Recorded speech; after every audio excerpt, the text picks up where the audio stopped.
Well, if you are a parent that thrives on structure, it's always a tough season when your routine is changing. So whether it's summer break or holidays, it is so easy to get caught up in the chaos. So today we're going to talk about 5 simple tips to keep you sane during those times, even if your routines are changing. But before we begin, make sure to like, subscribe, and share this episode with a friend.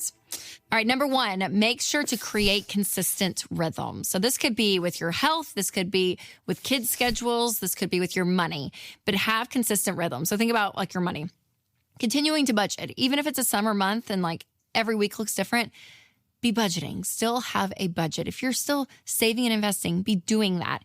If you want to still be working out, still have those consistent times that you're doing it. Think about meal planning too. Like when you think about family dinners or having lunch at a certain time, like whatever you can do to minimize the chaos and have some rhythms is so, so important. All right, number 2, be more financially conservative. So when you are out of your normal routine, you're going to spend more money. And this is true if you have like a day in the summer and you're not doing anything. You're like, kids, let's go do something. Usually that ends up costing money.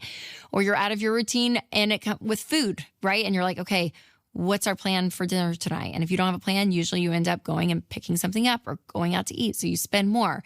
Even from an income perspective, it can change and fluctuate. So if you're in a season, if you're a teacher, for instance, and in the summer, you're not working. So it's like, okay, what is that going to look like? So whenever you are in a season where it is crazy and it's so different than your normal routine, be more financially conservative. This is so, so key. All right, number 3, be organized. So if you have kids that are out of school, things can get hectic so quickly. So organization, it is so, so important. And if you don't have a plan for every day, right, don't stress about that. Enjoy it. But also again, have an idea and a direction. Because sometimes I do find if we go like 2 weeks or so and there's really nothing happening, they start to fight and bicker and you're like, oh my gosh, what are we going to do to fill our time? So if there is a way to say, hey, let's have a direction on which we're going for our time, that's really important. And the same is true with your money too.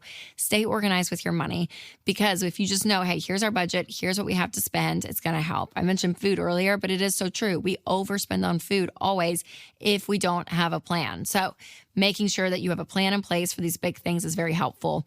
And if you want to check out my meal planner and grocery savings guide, I can put that down below. So make sure to check that out. All right, speaking of your budget, one expense I always keep in my budget, no matter what time of year it is Delete Me. Delete Me is incredible, you guys. As a service, they go in and remove your information from data broker websites because now scams are getting so much more sophisticated and there's a lot of phishing out there, even harassment that's happening because they can be so personalized to you and your phone number and your email and all of that because our information is out there. So Delete Me goes in and removes your information. So you can get an annual Delete Me plan for 20% off, which comes out to just $9 a month.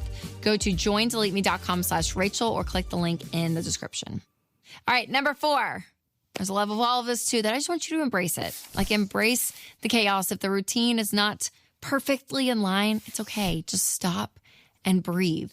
Just like everything else, the season is temporary and it goes really fast. So remember, you don't want to just wish things away. And I know with the chaos and like all of it, it can be easy, like, oh my gosh, I can't wait for this stage or that stage. When you can embrace it and sit in it and be present with it, life is just more enjoyable. It is because we can so often live so futuristically and like, okay, the future, what's the next milestone? So be in it. Just be in it. And number 5, leave margin. And this is true for your time and your money. So for your time, like things are going to come up. And if you are so maxed out and if stuff is so planned out, so detailed, then you're not going to have the flexibility to do the unexpected things. And sometimes the unexpected things is what brings the most joy to life. So if you are so tight on time, you sometimes won't be able to enjoy that. So remember that. And then also with your money too, where you can have margin is so key because if things do come up, you want to be able to enjoy it. So those are kind of 5 things that I've been walking through, especially when it comes to the summer and when my kids are home from school. And again, it's pretty short. It goes really fast. But when you're used to something for, 9-10 months out of the year and it changes, sometimes I need those reminders. So there's things that come up every year that you can start prepping for now. And I'm talking about things like back to school, the holidays, and even kids' birthdays, which we all know can be an unexpected budget buster. So go ahead and learn how to celebrate your kid's next birthday without totally going overboard. So watch this video on parents are spending how much on kids' birthdays? You can click there to watch, or if you're listening on podcast, click the link below. All right, you guys, remember to take control of your money and create a life you love.